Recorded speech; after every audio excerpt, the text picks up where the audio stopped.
Okay, so have you done structures 2 or just structures 1? Okay. So let's talk about topological groups. So it just has to satisfy the T1 axiom, which is actually a pretty weak axiom, just saying that finite points are closed. But actually, it turns out that if a topological group is T1, then it's also Hausdorff. And in fact, it's better than Hausdorff, it's regular. So regular means that if you have a point and a closed set, then you can put open sets around, disjoint open sets around those two things. And in fact, it's even a little bit better. It's completely regular, which is kind of like a little bit of a obscure technical term, which we won't sort of be getting into. So that's sort of the group properties, just kind of really, like expand the topology, and we'll see later that as a topological space, because we've got a group structure, we get lots of nice benefits.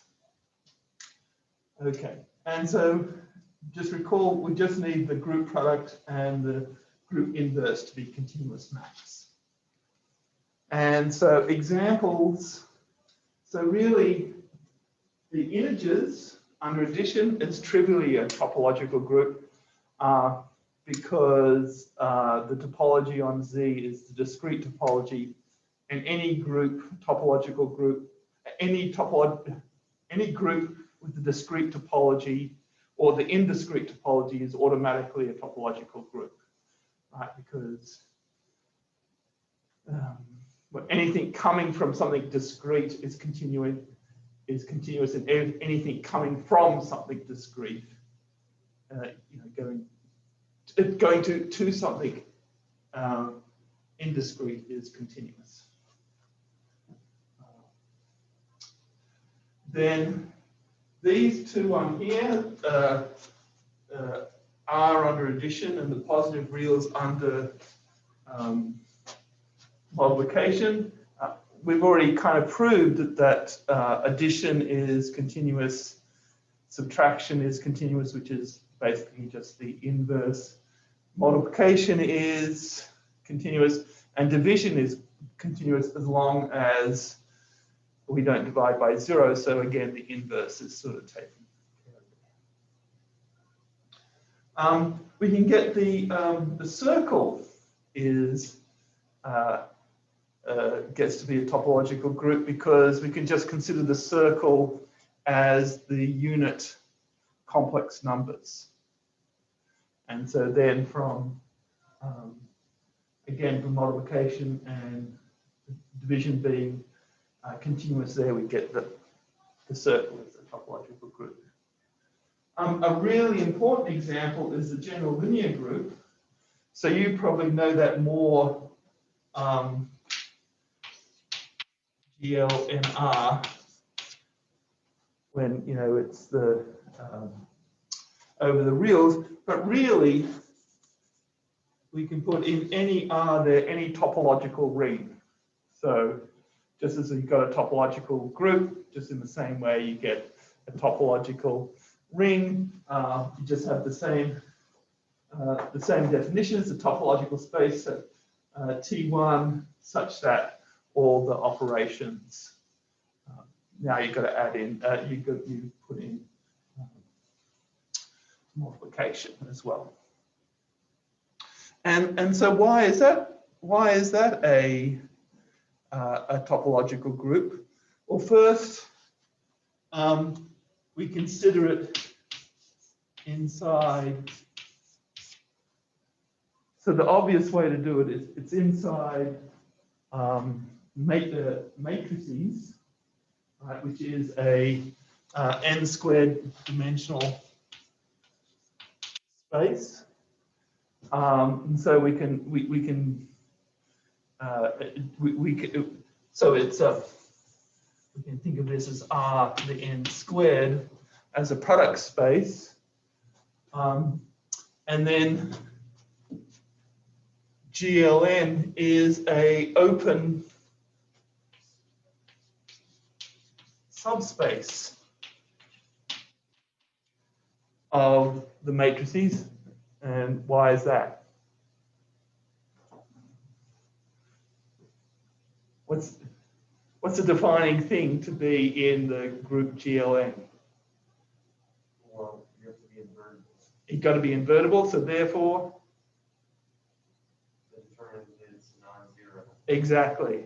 And the determinant is a continuous map from MNR to R, because it's just polynomials. So it's the inverse image of an open set in R, right?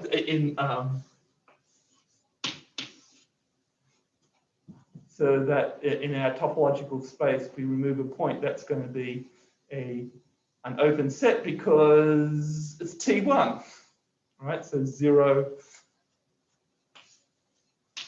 just a singleton is going to be a closed set. And so we just look at the inverse image of that open set. It's going to be an open set in the space of matrices. Okay.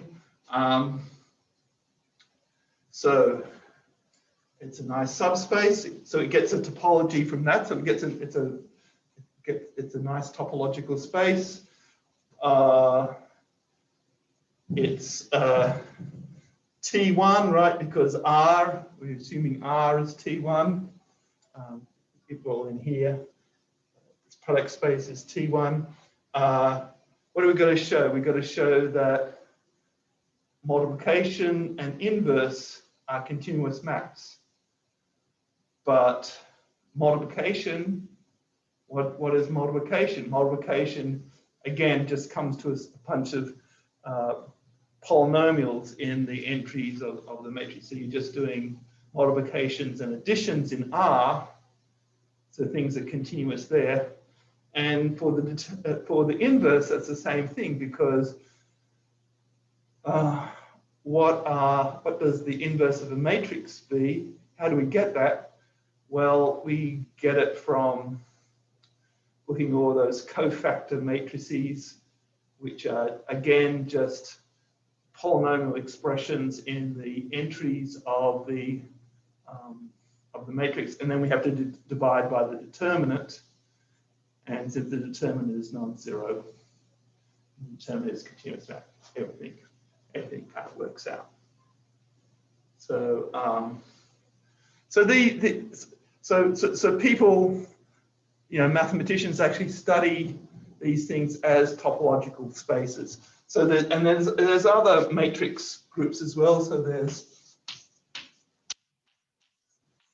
have you heard of the special linear group? So that's matrices with. So here you need a topological ring with a unit, and so these are matrices of determinant 1. Right, so that's going to be a closed subset in GLN, and it turns out to be an important group of matrices. Orthogonal matrices, so matrices such as the entries are all orthogonal. They tell you things, like rotations in space and stuff like that. And it's not just over the reals, but we also want to do things over the complex numbers.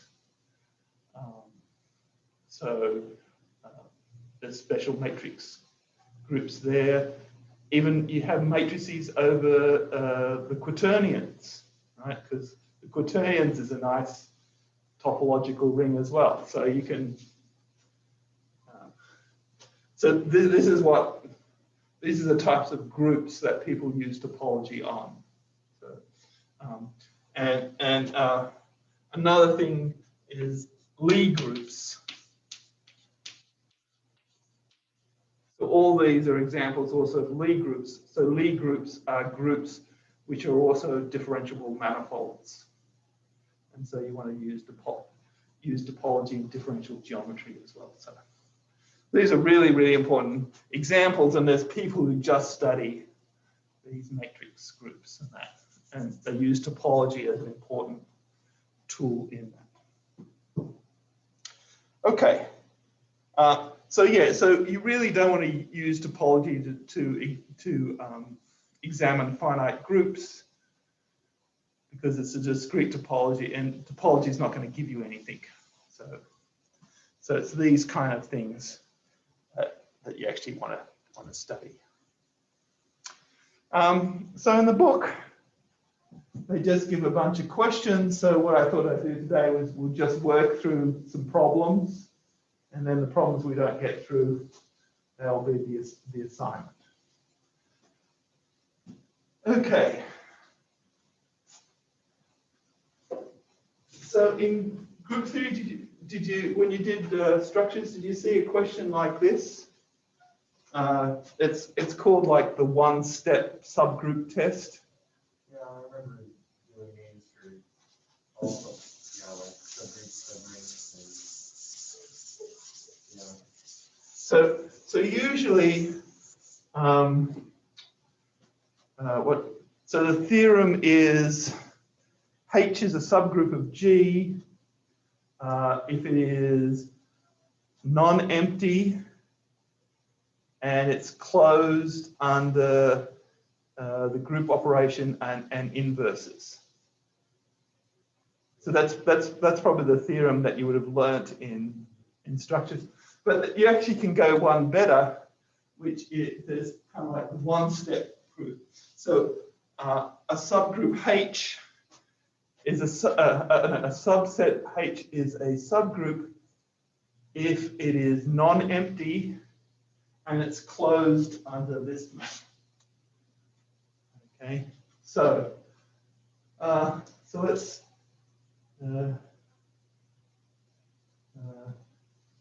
so we've got it's a topological. So say we're given a group as a topological space satisfying the T1 axiom. So this question show it's a group if and only if the map from H cross H into H sending X cross Y into XY inverse is continuous. So we want to show topological group. So for it to be a topological group, what do we need to show?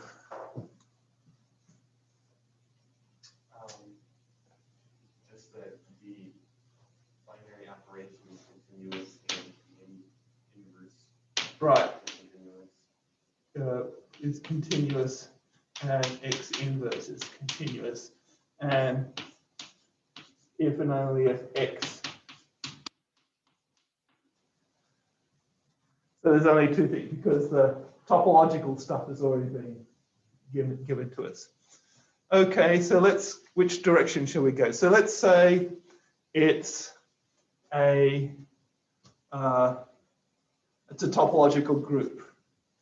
So let's call these things something. So let's call this F from H, F going from H cross H, where F of X, Y equals Y. Now let's call it in from H to H sends X inverse. And let's call this map G from H cross H to H, G of X, Y equals X, Y inverse. Okay, so basically we're saying that F and inv are continuous if and only if G is continuous. So what kind of things can we do?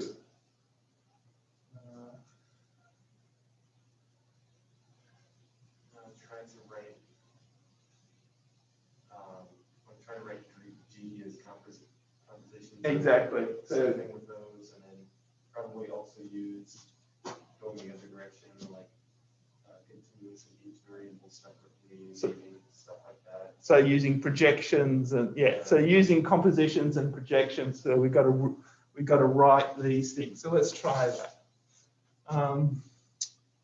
So let's try and write G as, so G of xy equals xy inverse. So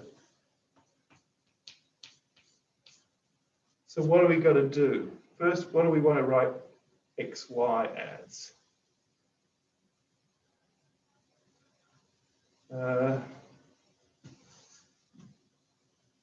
I guess if we do pi 1 cross in, does that work?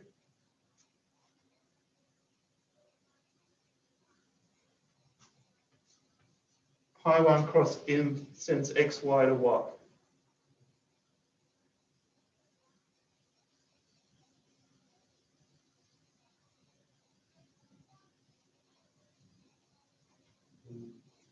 The inverse of x.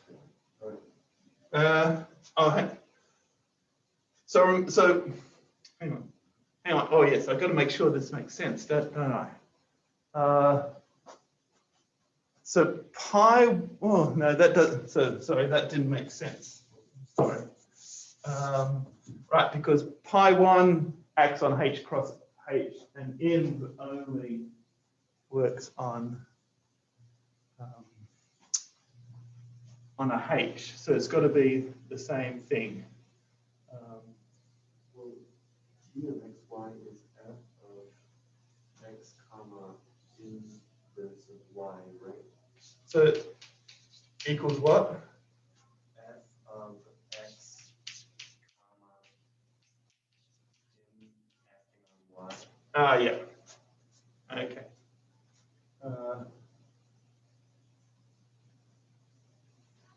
I think that's So that's it's a product of two continuous functions. right. The identity function and the inverse function. Yeah. Right. So that gives us this direction. And then if this is continuous, then we can define in of y to be what is it? G of EY.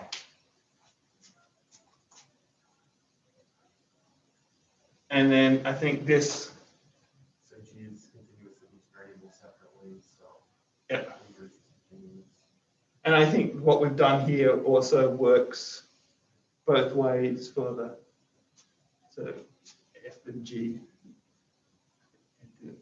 Okay, so that works. So here's an interesting one. So this one actually does need to look at the interplay between topology and group theory. So that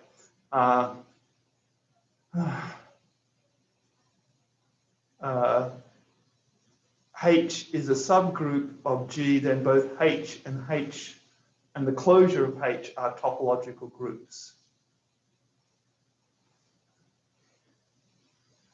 Okay, so Y is a subgroup automatically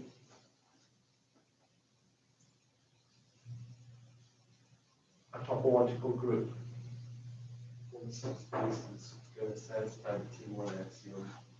Right. And each of the binary operation and the inverse operation are just restrictions of continuous functions, right? So Yeah. So they're continuous when they're in G, so they're going to be continuous on the restricted H. Okay, so that's straightforward. So the interesting one is to show that H, the closure of H is a topological group. Well, straight away it's a topological space, satisfies the T1 axiom. So really, the only thing we've got to do is show it's a group, it's a subgroup. Which is kind of interesting, actually. Like, it's just, to begin with, you think it's only something that's got to do with the topology of it. How can the algebraic structure also be protected? Okay. So let's do it. Firstly, it's non-empty. Always, when you've got something to show something as a subgroup, the first thing you're going to do is show it. Why is it non-empty? Because H is a subset of Yeah. So H is contained within the closure. H is contained within the closure. Yep. So so it's not empty. So therefore we can have elements. So let's use question 2. So because then we only have to prove one thing. So what do we want to show? So if A and B are in the closure of H, we want to show that A, B inverse is in the closure of H. Okay. Okay, so let's consider A, B inverse. So what do we got to do?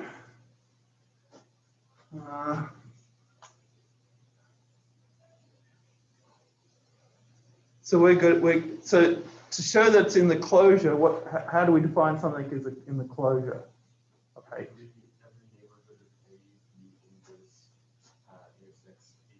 Right. So we've got to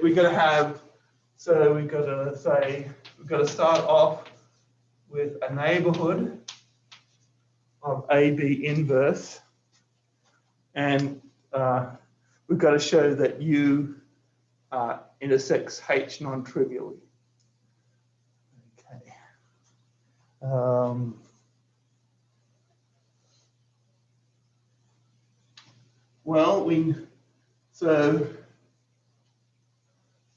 So what can we do with open sets? We can pull them back by continuous maps. So, and that works in this case here, right? Because what do we call that map? We had G by G of xy equals xy inverse is a continuous map. So that means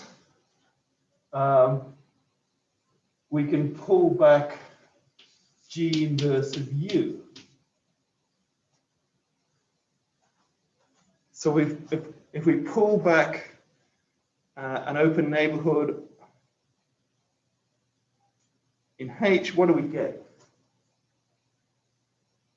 We get a neighborhood of A cross B.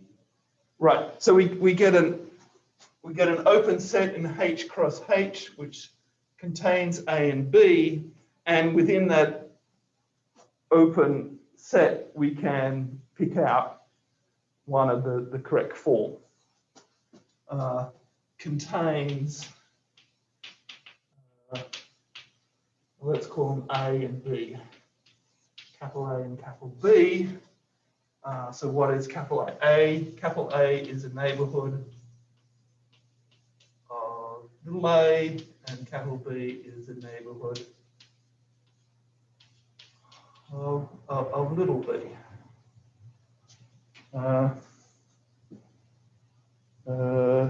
So what do we got to use?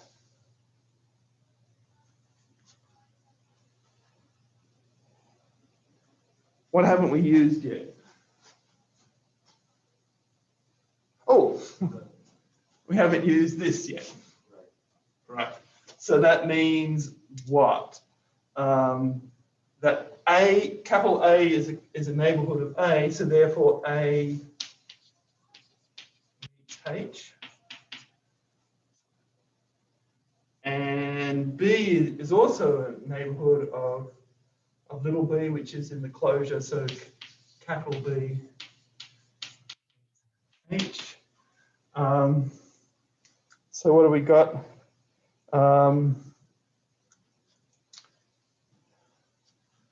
So let's say it meets it at X, and let's say it meets it at Y.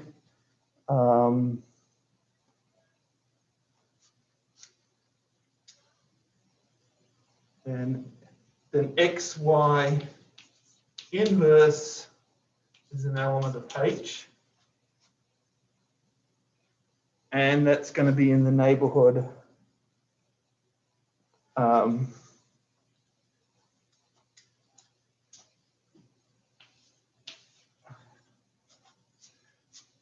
XY inverse is in H and also has to be in U.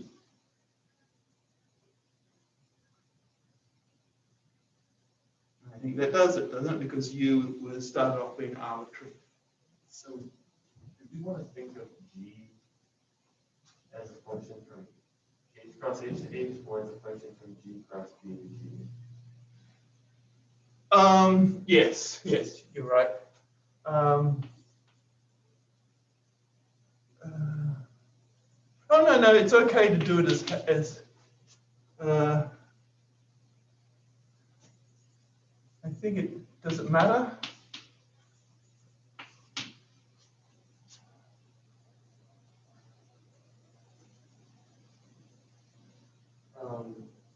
Yeah, no, I think you're right. G cross G to G.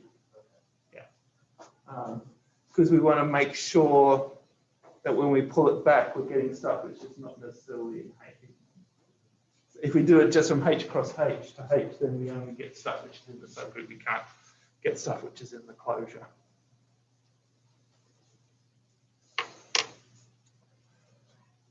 Okay, so that's kind of like an interesting result already. So that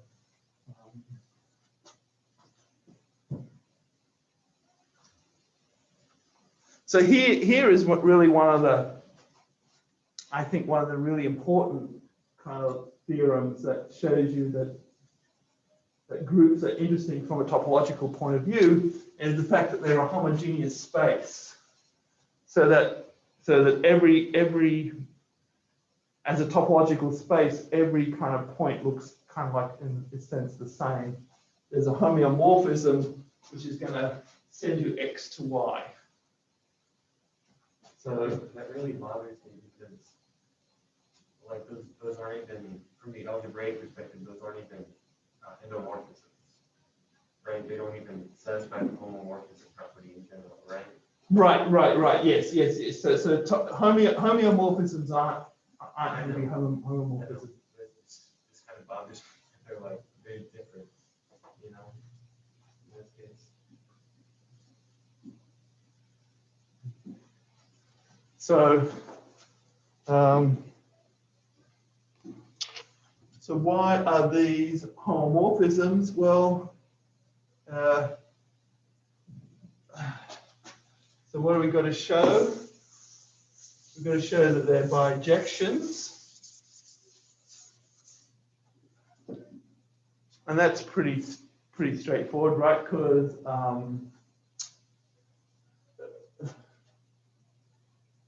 given some F alpha, for example, we want to find something that reaches G.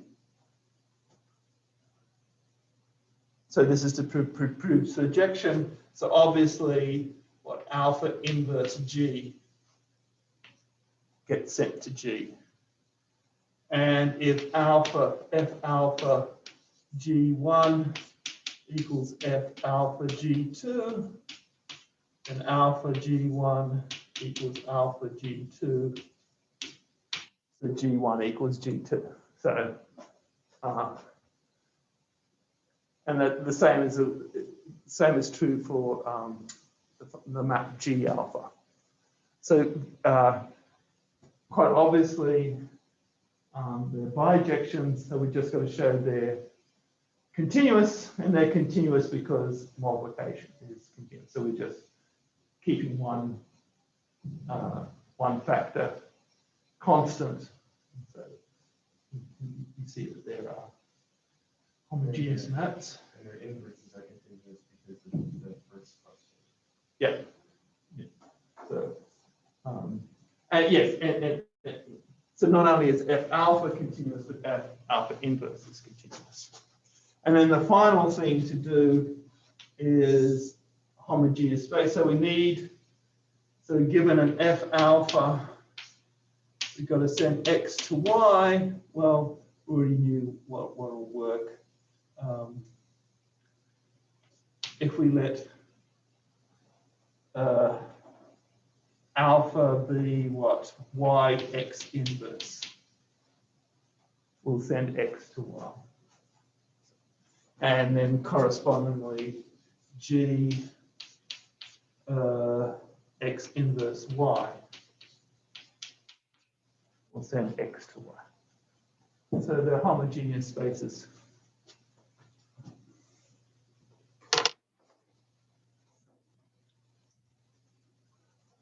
Okay, so let's have a look at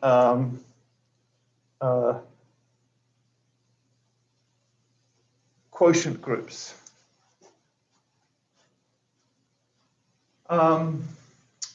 So if we've got a subgroup of G, then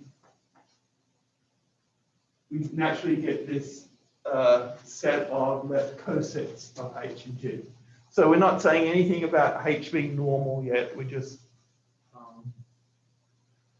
left cosets don't have to be normal. And so let G quotient H could denote the collection of left cosets of H. It's a partition of G, right? Because if you have two cosets that intersect, and it turns out, you remember this proof from structure here. And we give G mod H the quotient topology. So this is true even if you're talking about things which G mod H doesn't have to be a group. This turns out to be really useful if you, anytime you've got a group acting on something, you can look at G mod H, where H, for example, is the stabilizer of a point. So you've got a group acting on a set, and if you look at the set H, which stabilizes one point, then there's a natural identification between the quotient space and the set that you're acting upon. So that turns out to be really useful in geometry to study various problems. Is it common in algebraic topology for G mod H to mean this instead of what it does in group theory? Even in group theory, well, G mod H is just a set of cosets. Right, but we only, well, I guess in the introductory course, we only look at G mod H when H is a normal subgroup. And the reason for that is because then that's actually be a group. Yeah, exactly. Okay. Right. So when you're studying geometry, you might be studying an object which is not a group, but if you've got a group acting upon it, then you can think of it, you can figure it out, work it out as a set of a quotient space of a group. And so you can still use group theory on it, even though the thing itself is not a group. So it turns out to be super useful.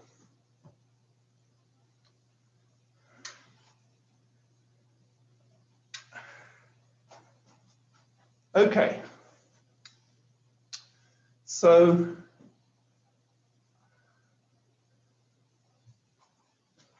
again, we're talking about homeomorphism, so we're not talking about homomorphisms, so it doesn't matter that G mod H is not a group.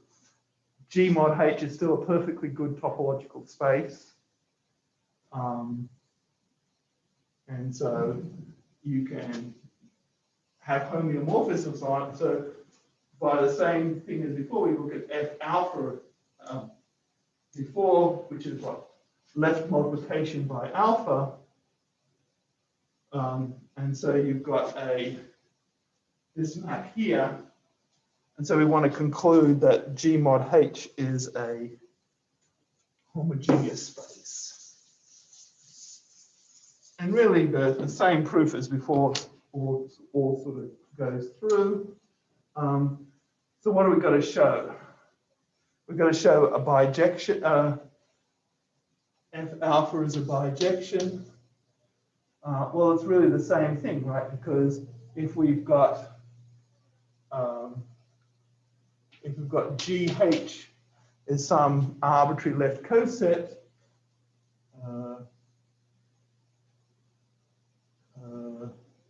we've got to show that it gets hit but obviously F alpha of what?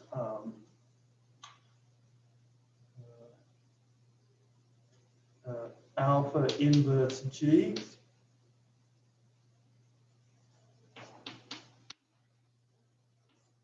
gets mapped to GH, right? Because if we multiply on the left by alpha, this will send this coset to that coset. So it is a surjective map. And again, if alpha G1H equals alpha G2H, again, we've got cancellation in groups, so it's an injection. And it's a homomorphism. It's continuous because we're using the quotient topology. So if we've got an open set here, that means when we pull it back, we've got an open set in G. So this shows us that when we've got an open set here, it comes from an open set over here. So the nice thing about groups is you've got an open set U, then alpha U is also going to be open. So you can transport open sets all over the place. And so by the same example as before, you can see it's a homogeneous space because to send GH to KH, you just have to multiply, use the map G inverse K to get to KH. So it's a homogeneous space.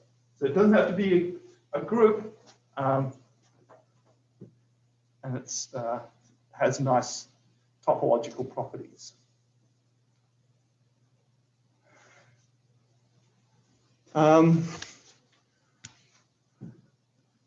So one of the things that we like for things to sort of be well behaved is for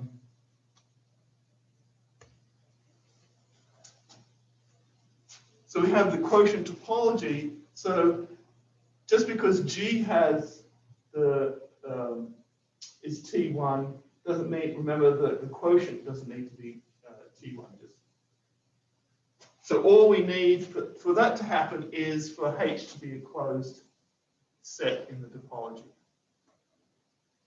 Because if that's the case, then 1-point sets, right? And what are the 1-point sets in G1H? That's just the cosets of H.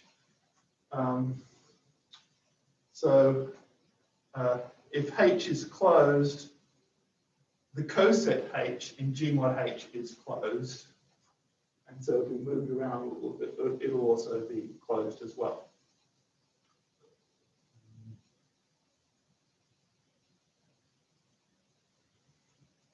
So we need the set to be closed for the quotient space to be T1.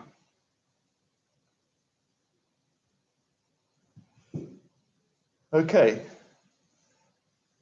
The quotient map is an open map.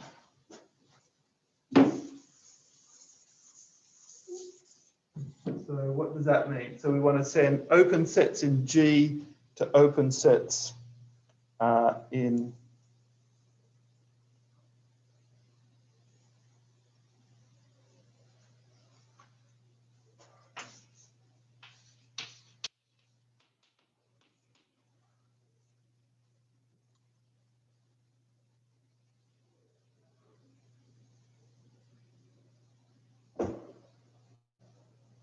So how would we show this?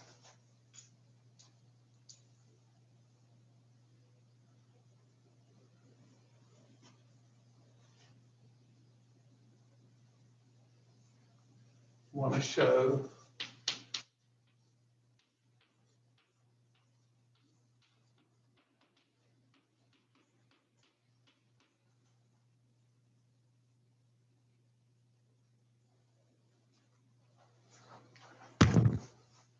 so what does it mean for a set to be open in the quotient topology?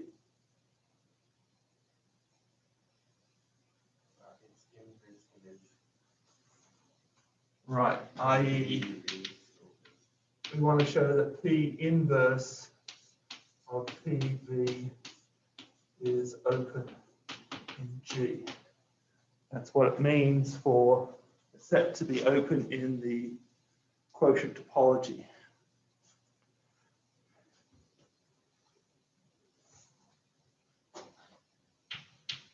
Well, what does P inverse P of V equal? So what P of V, so we take V and it's just a collection of all cosets in GH where V, it's like PV equals the union V in V of VH, right? So it's equal to all possible cosets. And so if we pull that back, that is just equal to V times H.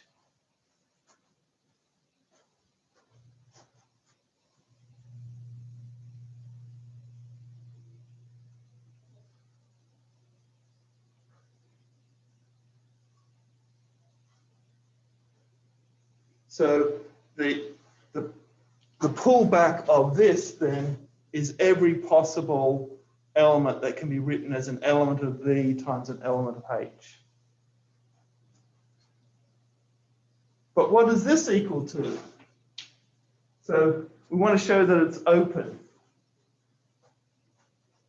Why is that open, given that V is open?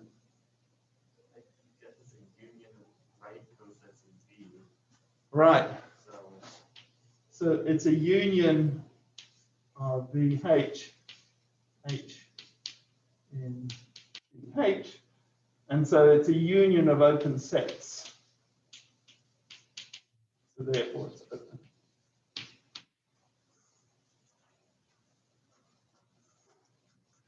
kind of fun playing with groups because you know you got all these. So the final thing now is we want G mod H to be a topological group. So it needs to be a normal subgroup for it to have the group properties, but it needs to be a closed subgroup for it to have the topological properties. Because if it's not closed, G mod H is not T1. And if it's not normal, then it doesn't have a group structure.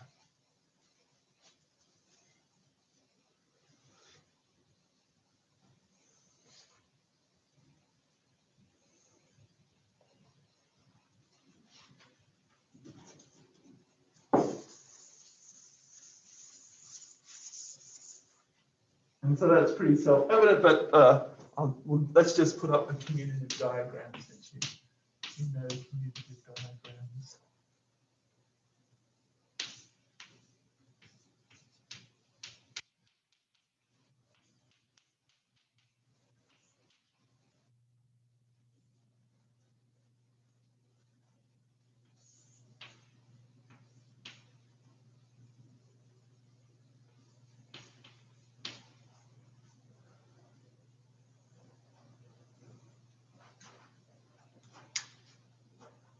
So the whole reason why it works is we have this commutative diagram here, and we can see that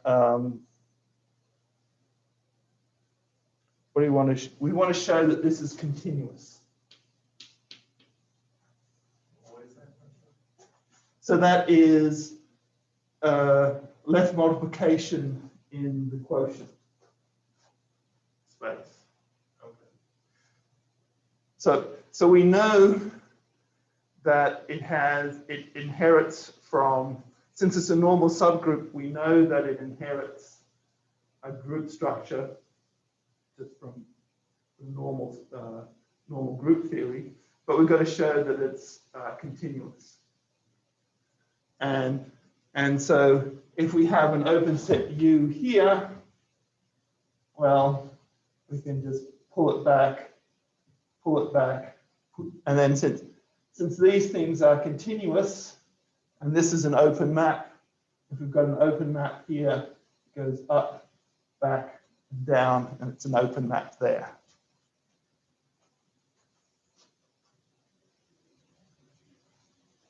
And so since the quotient map is open, that ensures that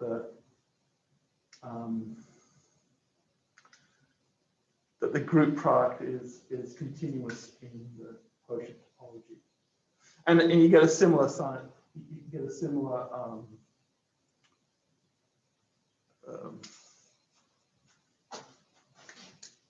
for the inverse as well.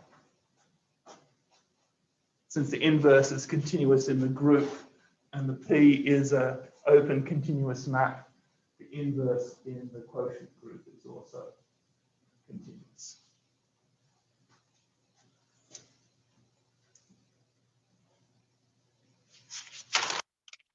Okay, so I think that will do us. Oh yeah, we used up the time, didn't we? And so I'll put in 6 and 7 in the homework. 7's interesting because that's the one that we prove that T1 implies Pascal.